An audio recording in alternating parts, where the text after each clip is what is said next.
What's up, everyone? McCoy Enterprise coming to you live on this beautiful Wednesday evening drive in Greensboro, North Carolina. Just want to get on real quick and talk to you all about the state of the market. I'm seeing some things here, and I know what the sentiment is. The sentiment is that we're in a bear market. We're going to be in a bear market for a while, and that we won't recover for at least a year or two. But I want to give my opinion on that. By the way, everything we talk about not financial advice. I'm not a financial advisor. If you need one, seek one. And remember, ping that like button, hit the notification bell, and subscribe to the channel. So, the sentiment is that, the market, we're in a bear market, and that we're going to be in a bear market for a while. Everyone always gives their opinion and gives the clause of, no one has a crystal ball. A lot of cliches are thrown around when it concerning the crypto market. But, I don't know. I'm seeing something a little bit different. Just my opinion.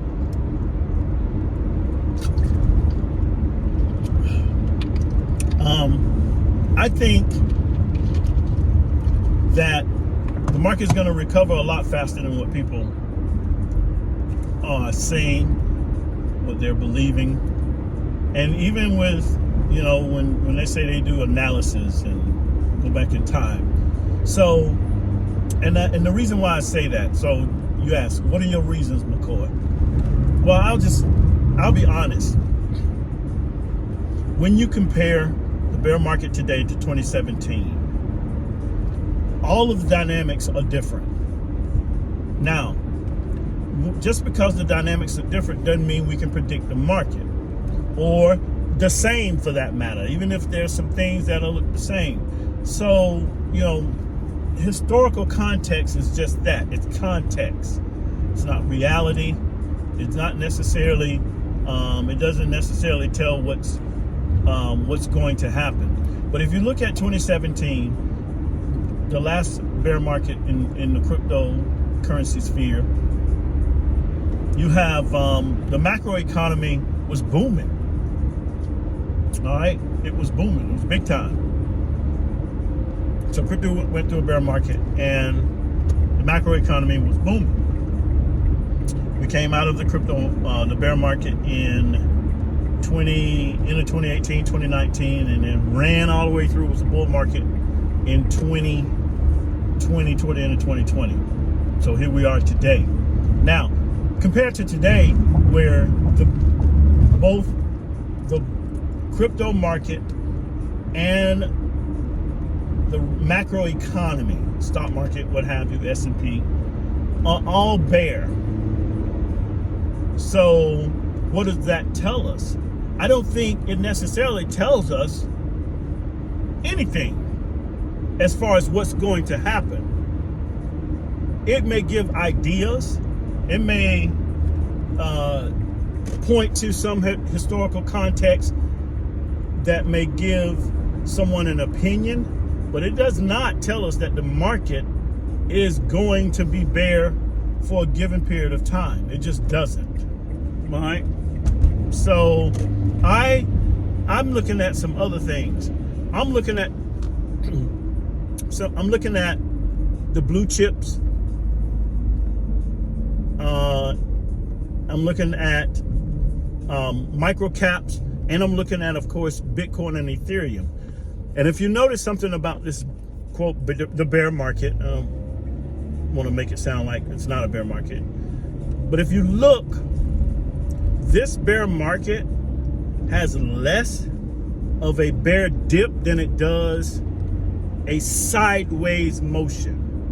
It's almost like we've been stuck sideways more than we have been going bear or going down.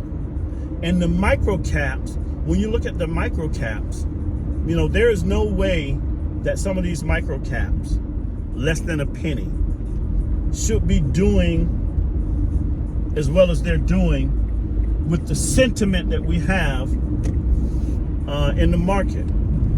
I mean, some of these should be falling off the map, and some of them are, but there's a lot of micro caps, a lot of less than a penny tokens that are doing absolutely well being in a bear market. And everyone will agree to this, that some of these tokens, projects, coins weren't around in 2019, 2020. If they were, there'll be a lot more millionaires, because these tokens, these projects, these cryptocurrency coins, what have you, they would have boomed in the last bull market. You just look. Now, again, I'm not making promises about any cryptocurrency, but I will tell you, if you look at, and we'll just name a few. You know, I'll start with an infamous one to some, and that is, let's do two, FTX and Grove Token. Excuse me, that's not correct. FTX and Luna Classic. FTX and Luna Classic.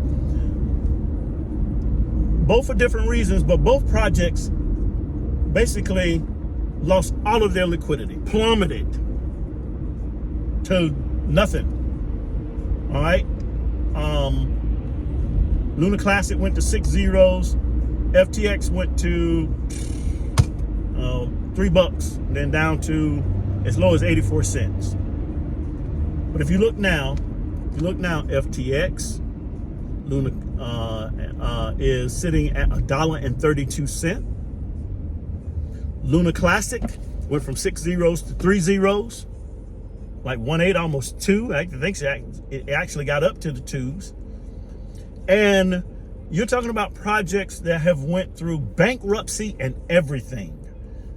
So my question is, how can we look at this market the way we look at 2018 when we have projects that have literally crashed and burned, that are now at the very least maintaining How can we look at FTX $1.32 today? I just looked at it. You know, how can we say, you know, we can look at this market like we looked at 2017 when we got Luna Classic, that both projects, they should have been railroaded and been done with. Okay. And then if you look at Bitcoin was at what, right at about 60,000, and it dropped and it has been maintaining this, you know, sideways 10,000 to 13, 15, 10,000, 13, 15, never below that. Ethereum is another one. Ethereum, you know, maybe I missed it, but have we went back to 900? I don't believe so. I think the lowest was about 1,100. So again, more of a sideways motion than it is a dip. Micro caps are maintaining, micro caps are being developed. So I think right now, because the market is maintaining the way it's maintaining, we will start to see confidence come into the crypto market. I believe that. I believe individuals will see what's happening with the micro caps, will see Bitcoin is maintaining. And look, a lot of big money is waiting for Bitcoin to go down to, I don't know, 5,000 so they can get in at a good price. And the same with Ethereum, to go down to 500 so they can get in at a good price. But the more it sits at where it is now, both Bitcoin and Ethereum, the less likely that's going to happen. And those that were waiting to get in at a super discount will start to get the feeling that, you know what, this is not going to go down. As a matter of fact, they may get the sense that it's going to go back up, and they may miss what they were waiting on, the discount. This is the discount. I believe right now, this is the discount. Now, I could be wrong. So you may look at this and say, that guy don't know nothing about crypto, don't listen to him. That's fine, but that's my opinion. That's what I'm seeing. So take it or leave it. You leave your comments. Tell me what you think. Agree, disagree. There are many waiting on Bitcoin to go down to 9, 8, 7, 6, 5,000. I don't see that. And the longer it maintains, I'm telling you, it's gonna, folks are gonna pick up, and FOMO is gonna set in. And we've already seen, you know, a few bounces here and there. So my whole point of talking to you today was to just share my opinion on where I think the market is and where it's going to go. And if we are in this bear market, and this bear market will last for the next 2 years, you know, many will say that the bear market will stick around until the next Bitcoin halving, which will come in 2024. Again, we're in 2023. We're busting first quarter wide open. We'll hit second, third quarter. The market doesn't go up or down the day that an event happens. There's always a period when individuals will start to FOMO in or out of the market. So, you know, what is that period? 2 days before the halving, a week before the halving? I don't think so. I believe that, again, this market is going to pick up big time because individuals will start to see it's not going to go down. Bitcoin's not going to go down. Ethereum is not going to go down. Microcaps are that were destined to go to the grave are showing life. Communities are being built, investing in these projects because, you know, they see there's something to it. Even if something like an FTX, with the way they went down, is still trading with green days. So I'm just telling you all, that's just me. You can think what you want. That's my opinion. I don't believe we're in this long-term bear market that's going to last. I don't know what the macroeconomy is going to do. I don't. I really, I'm not here to make a prediction of that. Okay? Just giving my opinion on the crypto market. And I know the two are tied. I know the crypto market follows the macroeconomy. I get that. But I'm just telling you. You know, not all of life is tit for tat. So take it for what it's worth. Make sure you know, always, you know, check a project out for yourself.